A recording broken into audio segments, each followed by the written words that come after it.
Mónica, ¿Qué buen tal? día. Buenos días, Carlos. Buenos días, Joana. Buenos días, queridos oyentes y televidentes de RPP. Así es, vamos a conversar esta mañana sobre el Día Internacional para la Erradicación de la Pobreza, porque es un momento para reconocer que este es un flagelo de la humanidad que se tiene que tener algunas iniciativas para erradicar, para eliminar la pobreza. En el caso del Perú, señores, hay algo que no debemos olvidar, que es que nuestro país tuvo mucho éxito en reducir la pobreza entre el 2000 y el 2019, antes de la pandemia.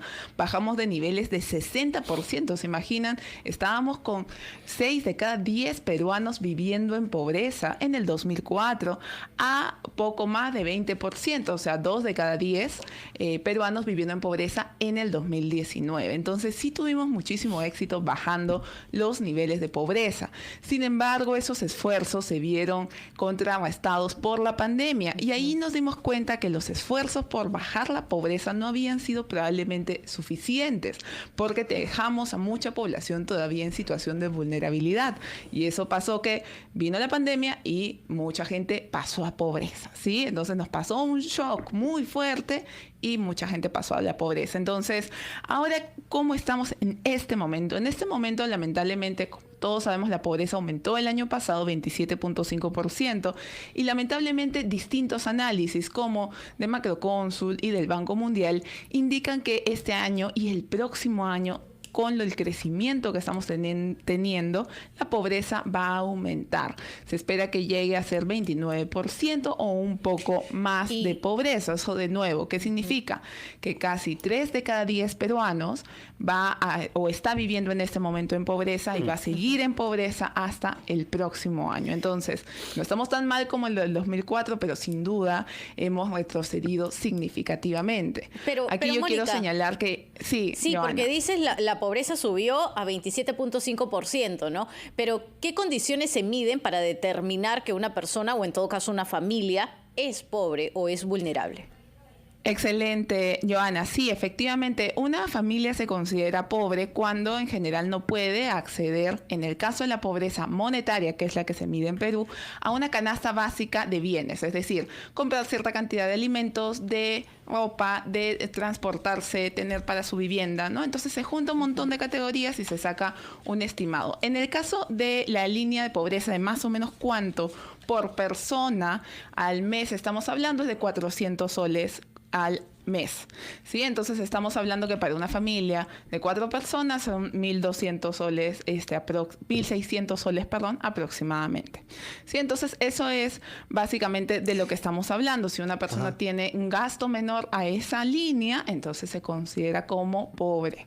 Y de hecho, algo que creo que es importante señalar es que si bien en los distintos países se mide un poco distinto esto, en todos los países prácticamente de América Latina hubo retrocesos con la pandemia, pero ya varios han podido ir retomando su senda de reducción de pobreza y Perú es uno de los que sigue aumentando la pobreza. Entonces, ahí hay algo que no estamos haciendo bien. Igual, para que ustedes sepan, por ejemplo, en Argentina la pobreza es 40%, es peor que nosotros, justo hablando del partido, del partido de hoy. Okay. En Chile sí la pobreza es mucho menor que acá, 6.5%. En Colombia es un poquito más que acá, más de 30%. O sea, Mónica, perdón, en la escala, diríamos así, de comparación con otros países de Sudamérica, de esta parte del continente, ¿en qué lugar nos ubicamos, de acuerdo al coeficiente de pobreza que tenemos? Estamos más o menos en la mitad de la tabla, no estamos ni tan adelante ni tan atrás. Pero sí creo que es bien importante porque lo que todos estamos sintiendo en estos últimos meses es mucho pesimismo respecto a qué podemos hacer para que el país salga adelante, qué podemos hacer para que la situación mejore. En el caso de la pobreza, en los últimos 20 años, según el Banco Mundial, la gran mayoría de la pobreza bajó porque la economía creció. Y aquí, entonces, señores, ¿cuál es la receta? Es el empleo, tiene que haber más chamba, con mejores salarios para que las personas puedan acceder justamente a mejores calidades de vida.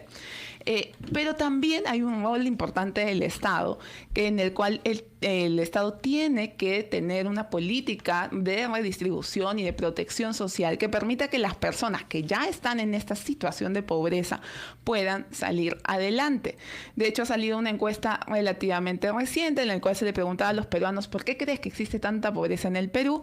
Y se le da dos opciones, es porque la gente no se esfuerza o porque no hay suficientes oportunidades, y la gran mayoría de peruanos contestó que no hay suficientes oportunidades. Así que estamos reconociendo que el problema es el empleo, pero también el Estado tiene un rol determinante con sus acciones, programas sociales, sí, pero también en general las acciones para dar un soporte cuando las familias caen en desgracia. No sé si a ustedes les ha pasado, por ejemplo, si un familiar se enferma y era el familiar que trabajaba y se queda sin ingresos su hogar, ¿a dónde van del Estado para que les ayude a poder sobrevivir un par de meses mientras el familiar se recupera?